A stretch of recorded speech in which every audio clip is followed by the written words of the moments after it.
Hello viewers, we are watching माँ Saraswati live classes. आज की इस वीडियो में मैं आपके साथ 12th क्लास मैथमेटिक्स के चैप्टर नंबर 4 डिटर्मिनेंट्स के कुछ एग्जांपल्स डिस्कस करूंगी। I hope you like my video. Now come to example number 11। Prove that determinant whose elements are, first row के elements a plus b plus c, ऐसे ही second के third के दे रखे हैं हमें, is equal to a cube. Means इस determinant का जो आंसर निकालना है वो हमें दिया हुआ है, a क्यूब लेके आना है। ठीक है, तो जब प्रूफ वाले क्वेश्चंस होते हैं उसमें हमें इजीली आंसर दे रखे होते हैं, तो हमें रिजल्ट तक पहुंचने के लिए कुछ ना कुछ एफर्ट्स करने पड़ते हैं, स्टेप्स अप्लाई करने पड़ते हैं। वैसे तो हम इसको डायरेक्ट भी एक्सपेंड करके भी प्रूव कर सकते हैं। अगर हम इसे फर्स्ट रो के अलोंग एक्सपेंड करें, बस इतना फ़र्क पड़ेगा कि ये थोड़ा लेंथी हो जाएगा, इसको इतना बड़ा ना करें, इसलिए हम यहाँ पर अप्लाई करेंगे कुछ ऑपरेशंस अप्लाई करने से क्या होगा, किसी एक रो या कॉलम के कुछ एलिमेंट ज़ीरो बन जाएंगे, उसके बाद उसे एक्सपेंड करना ईजिली हो जाएगा और ईजिली हम उसे एक्सपेंड कर सकते हैं। Now come to solution of this example, applying operations. देखिए स्टूडेंट्स, ऑपरेशन का ये सिंबल होता है, इस सिंबल पे ध्यान दीजिए। This arrow represent operation. R2, मैंने सबसे पहले R2 लिखा है यहाँ पर। R2 का मतलब मीन्स सेकेंड रो पर ऑपरेशन लगेगा। जो रो यहाँ पर लिखती जाएगी उसी रो में चेंज होगा और उसी रो पर ऑपरेशन लगेगा। R2 पे ऑपरेशन लगाया, R2 माइनस 2R1। ठीक है, R2 माइनस 2R1 क्यों लगाया ये ऑपरेशन? क्योंकि सेकंड रो में देखिए ये एलिमेंट्स हमें दे रखे हैं, R2 पे ऑपरेशन लगाया तो नेचुरल सी बात है R2 में चेंज होगा। इस R2 में से अगर हम इस R1 को 2 से मल्टीप्लाई कर दें और इस R2 में से इसे सब्ट्रैक्ट कर दें तो ये जो है ज़ीरो बन जाएगा। ठीक है, इसी तरीके से R3 पे भी लगा सकते हैं हम ऑपरेशन। R3 में से हम 3 टाइम्स R1 मीन्स R1 की स्केलर 3 से हम मल्टीप्लाई कर देंगे। अगर वो सब्ट्रैक्ट कर दें तो मीन्स R3 का भी ये एलिमेंट तो ज़ीरो बनेगा, बाकी तो नहीं बनेंगे लेकिन ये एलिमेंट ज़ीरो बन जाएगा।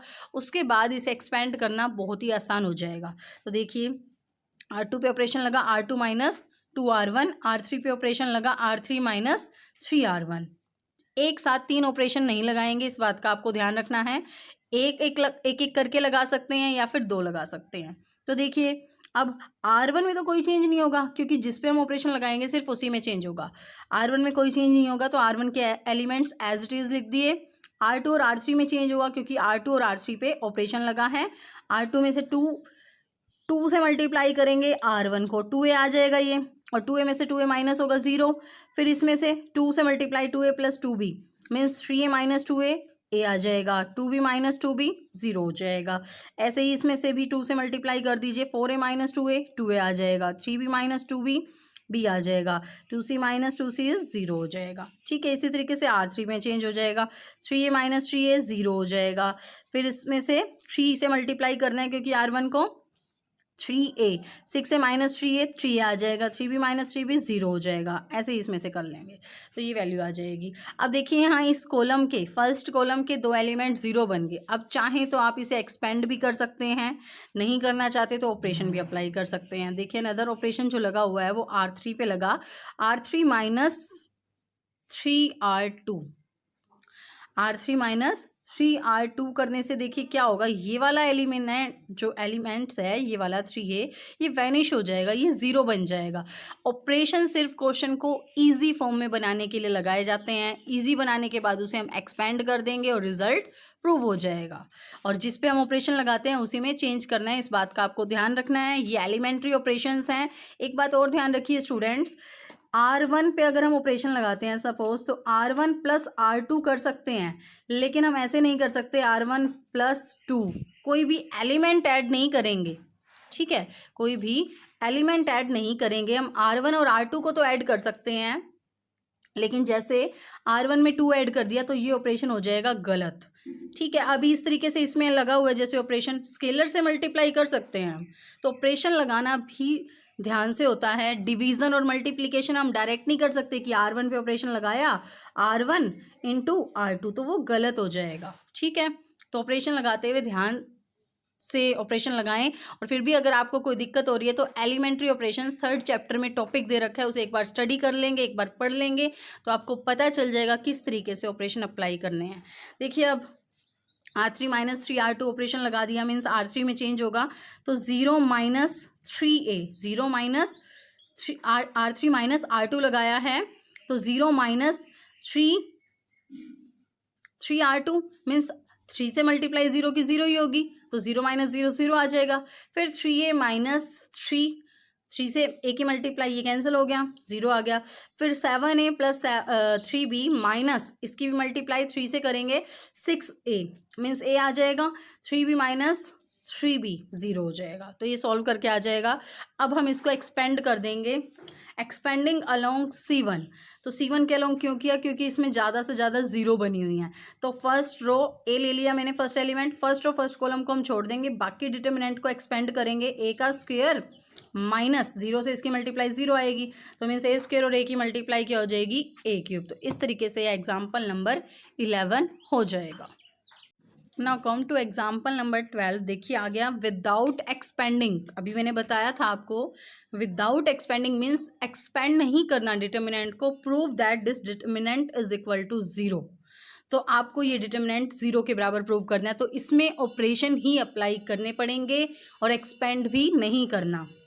तो देखिए हम कोशिश करेंगे इस टाइप के ऑपरेशन अप्लाई करें, या तो कुछ ना कुछ दो रो हमारी या फिर दो कॉलम आइडेंटिकल बन जाएं। जो प्रॉपर्टीज़ पिछली वीडियो में मैंने डिस्कस करी थी उसी टाइप से ही इसमें काम होगा, बस ऑपरेशन अप्लाई करेंगे हम। अब यहाँ पर इसका सॉल्यूशन में देखिए अप्लाई किया हुआ है ऑपरेशन R1 पर ऑपरेशन लगाया R1 प्लस R2। जैसा कि मैंने अभी पिछले क्वेश्चन में बताया कि इस टाइप से तो हम ऑपरेशन लगा सकते हैं। तो मीन्स R1 पर ऑपरेशन लगा है, R1 में ऐड करेंगे R2 को, तो जो चेंजेस होंगे वो R1 में ही होंगे। तो अब R1 में ऐड कर देते हैं R2 को, तो R1 में देखिए चेंज हो गया। R1 के पहले एलिमेंट से x प्लस वाई, इसमें ऐड हो जाएगा z, ऐसे ही y प्लस जेड में x ऐड हो जाएगा, z प्लस एक्स में y ऐड हो जाएगा। इससे क्या होगा कि ये तीनों के तीनों जो x plus Y plus Z है, इस R1 में से डिटर्मिनेंट जो k है, प्रॉपर्टी एक बताई थी, उस प्रॉपर्टी के according x plus Y plus Z बाहर आ जाएगा।